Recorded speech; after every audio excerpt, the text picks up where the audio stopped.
Florida State recruiting just gained a commitment from a top 26 prospect, and the transfer portal has diminished with Florida State's need. I'm going to explain why here on Locked On Seminoles.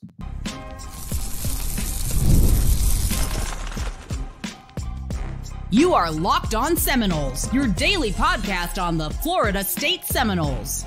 Part of the Locked On Podcast Network, your team every day.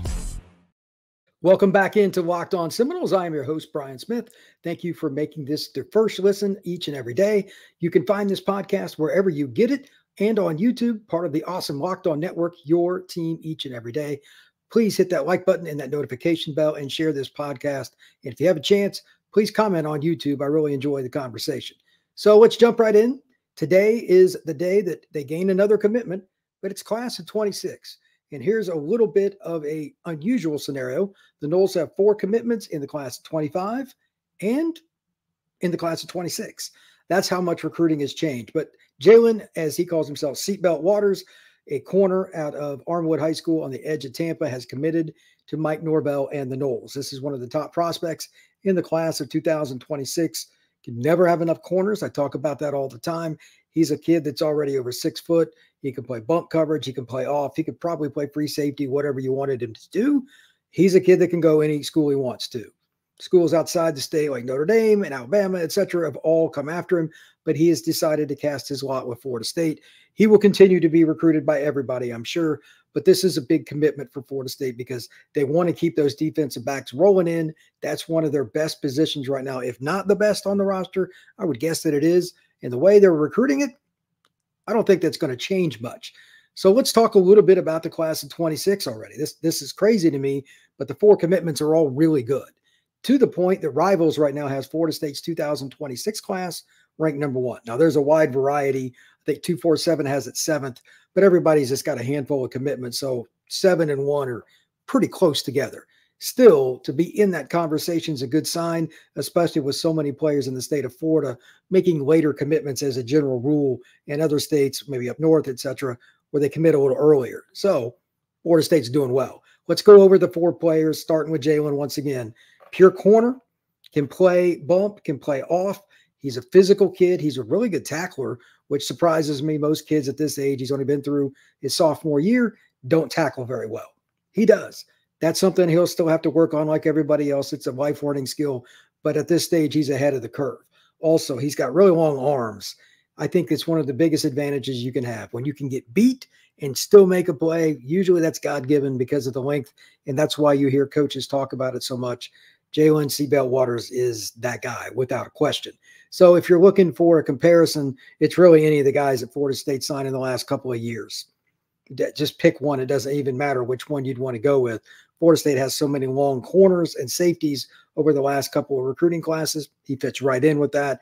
And if he was on Florida State's roster right now and he just walked out, you didn't know who he was, you'd think, okay, that's just one of the guys. He's a little thin, needs to add some weight, but again, he has 2 more years left. Also, there are 3 other kids, like I said, in this class already. You got Jaelen, you got Darion Williams, who committed not all that long ago. He's at Gaither. He's in Tampa, Florida, right up the road from where Jalen's at. He's a kid that can really run, probably play slot, could play outside depending on how much weight he gains and how Florida State and Norvell want to use him. But he's a guy that's really twitchy, has tremendous vision on screens, getting into the crease, making a guy miss, and then just so fluid. When he changes direction, he doesn't lose very much speed. Love his upside as well. Efren White is probably my favorite player so far out of the class, maybe the tallest kid, listed at 6'3" on Rivals. I don't know if that's accurate or not. Makes a lot of highlight reel catches that are contested and still keeps his balance, comes down and keeps running, has great balance along the sidelines to keep his toes in on a pass that might otherwise, to most receivers, just go out of bounds and not even be remotely close to being caught. And he's a guy that can really run too. He can get by guys. I think he will end up being the highest rated of the group if he can prove that he can really have another gear and he keeps getting faster, because his length for a receiver is ridiculous. He's at Vero Beach, another program that Florida State and many other programs really hit hard. And finally, Darrell Bell. He's the South Florida kid. He's from Miami Lakes. That is an athlete that doesn't have to worry about a position because he can play a ton of them. He could be a strong safety. He could be a hybrid linebacker. I think he could be a running back. He could do all kinds of things. It's just kind of whatever he wants to do. I don't even care what Florida State's recruiting him at. Again, all these kids had 2 more years left. Let's just wait and see what happens. But he's really athletic and just naturally built for his age. So that'll take care of itself. But I would take him on either side of the ball and not care. Safety, receiver, whatever. He's great at both. I don't care. Running back, it wouldn't make any difference. Take those kinds of athletes and figure it out later. It's one of the things that Bowden and his staff did real well. And to a certain degree, Jimbo Fisher did too during his early tenure at Florida State. And that's why that program got rolling and won the 2013 national championship. So overall, again, 4 commitments in the class of 25, 4 commitments in the class of 26. Is that unusual? Yes. But it also brings up another key point that I want to talk about. In today's age of recruiting, there is no such thing as a time when guys just commit. Now, we're in the most likely time, getting ready to start here in another week or so. Once we get to May through about the 20th of June, those are the 50 days that are the most likely for kids to commit because that's when everybody's taking official visits. Fair enough. But even then, it doesn't matter because kids will sometimes just commit and then take visits, especially Florida kids, which are by far the most fickle and unpredictable, and oftentimes, quite honestly, the most ridiculous with how they handle the recruitments. And that's where Florida State does most of its business. So you got to be kind of careful and wondering, well, why does Florida State only have 4 kids committed in 25? Well, it's the state of Florida. In Dixie, Georgia kids can be pretty fickle too. That's just the way it is. So don't worry about that too much. I've got a few things. I'll talk about that in a second. But Florida State's got so many official visits lined up. Byron Lewis, by the way, class of 25, running back from down in South Florida, was just fong-bombed, if you will, to Florida State. That's been a battle between Miami and Florida State for a long time. I don't know. I haven't talked to him. I just sent him a message. I haven't talked to him in a little while. But at the same time, if he ended up at Florida State, it wouldn't surprise anybody, even though they've got a loaded running back room, because 1 or 2 kids are probably going to leave. Florida State is to that point at numerous positions. Kids will not wait to play. It's going to happen. People get mad about it, but kids are going to transfer at every position that's loaded. Already happened to Florida State at DB, losing Greedy. Somebody will probably leave. But at the same time, you always have to look at who's the next guy. And that's why Norvell and his staff have kept their foot on the gas. Byron's an every down back. He can catch it. He can run. He can block. He's over 200 pounds, and he's a proven player that plays at American Heritage, one of the best programs in the United States. Top competition in practice, in games, and then a lot of those kids end up in all-star games and being on an All-American list. Byron Lewis is one of them. So I think Florida State overall in recruiting is doing pretty good. Here's my one complaint, and this is just, again, it's part of the Florida thing, and it's why I brought it up earlier. I wish some of the guys they were really after, whether committed, uncommitted, got a visit, not, whatever, along the offensive line, I just knew, not that they're going to Florida State, we're going to make a decision and be done, and none of them are, early, so Florida State knew. I've said it forever, and this is my biggest pitch. They have to get more elite, not good, elite offensive linemen out of high school, period. Volume, 3 or 4 elite players. That's the one position that they haven't done it very consistently over the last half dozen years. It's starting to get better, but if they really want to curb any questions about whether this is a long-term big-time program, that's probably the one thing. And it's amazing what they've done with the portal and transfers, and that's great. It's still not the best path based on the history of college football over the last couple of years. Florida State is the exception, not the rule. So maybe that'll change, maybe that won't. But we'll talk a little bit more about the transfer portal and recruiting combining and how Florida State's still winning doing that right here on Locked On Seminoles, and that is next.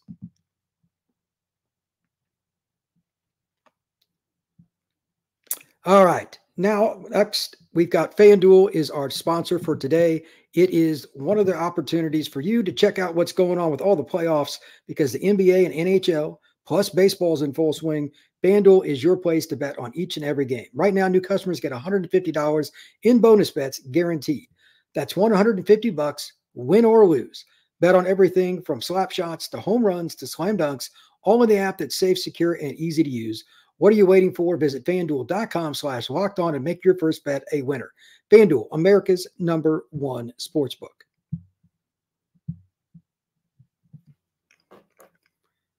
Ideally, Florida State wants to get more high school kids, and I've talked about it forever, just talked about it a moment ago, and we're trending towards that. Keep that in mind here for just a second. Again, like getting kids like Jaelen Waters to commit early was not happening 2 or 3 years ago. They wouldn't have even been in the top 3 for a lot of those kind of kids. He could pick his school. Elite player, probably a top 100 guy by most people. Can't find many corners like that. He's not a 25 guy. That's a 26. Great sign for Florida State. And that brings me to my next point. Overall, the transfer portal. Florida State's still kicking the tires on a lot of guys, but they're being a heck of a lot more picky. They don't have to take chances like they used to. Here's what I mean. I said just a few minutes ago, Florida State, like every other program, is going to lose some kids because they don't want to wait around.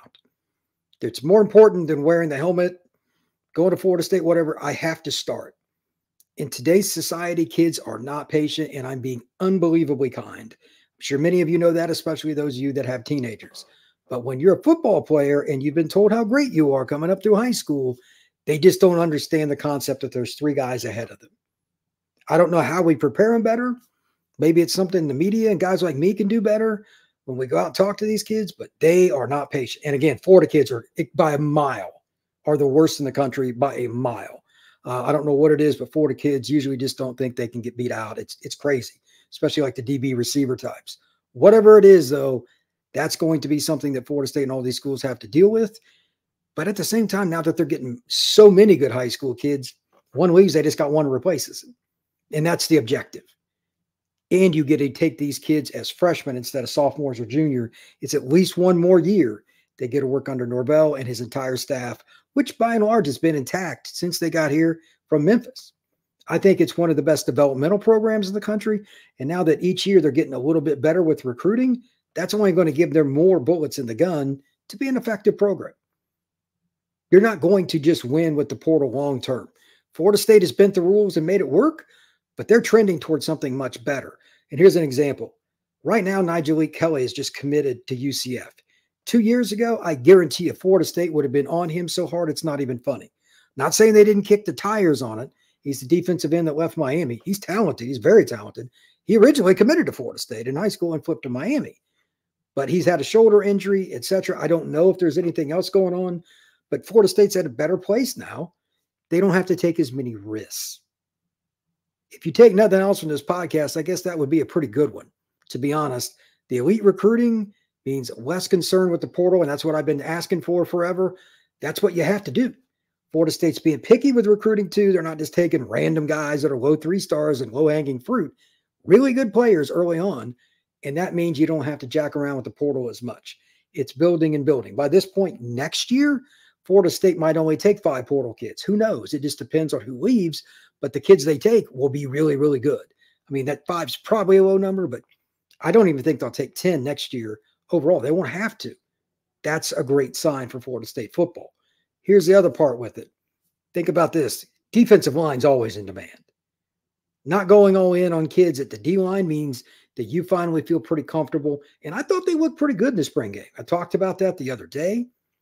If you would have told me they are where they are right now with D-line, I'd have said, I think they'll be a notch below that. I mean, they were consistently giving pressure to DJ during the spring showcase. That's all you can ask. You can't hit him, so you're never going to get the full gamut of what effect it can have.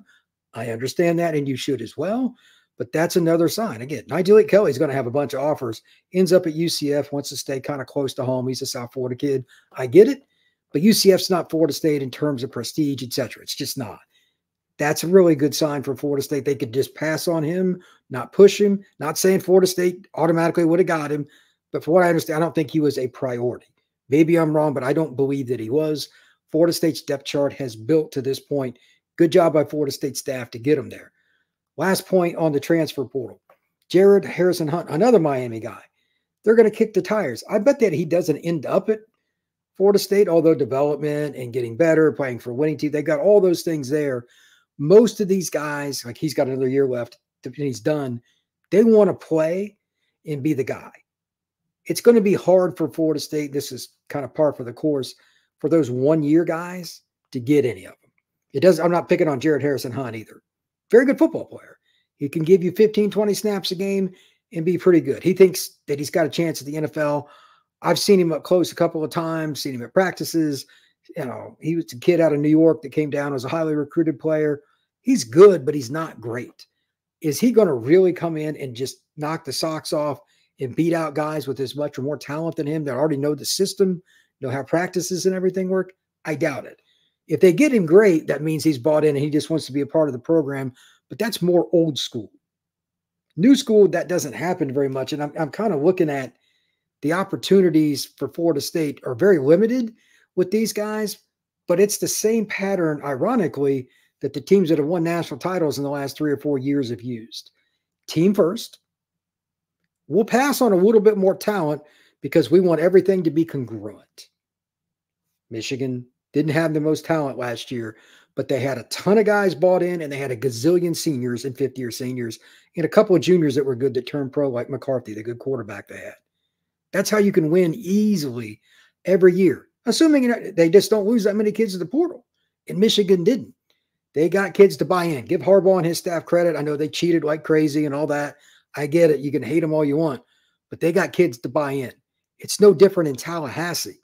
Florida State is getting to that point now, and it's why I think they'll be very careful, even though Hunt could help. They won't take him unless he knows, look, man, it's not a lock by any stretch that you're going to start here. Again, he can play. He's had a lot of roles at Miami. He's been a consistent player for him, but he was never a dude.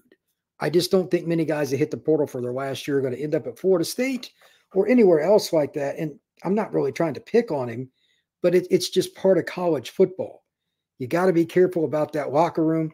And Florida State is to that teeter-totter point where they're truly an elite program, like I was talking about. They're one of the top 6 programs, I think, in college football. There's a separating line there. And I think that if you can give me a little bit of luck with injuries, I would rather have a little bit less talent and no locker room qualms. Everybody's on the same page. It's just something to think about.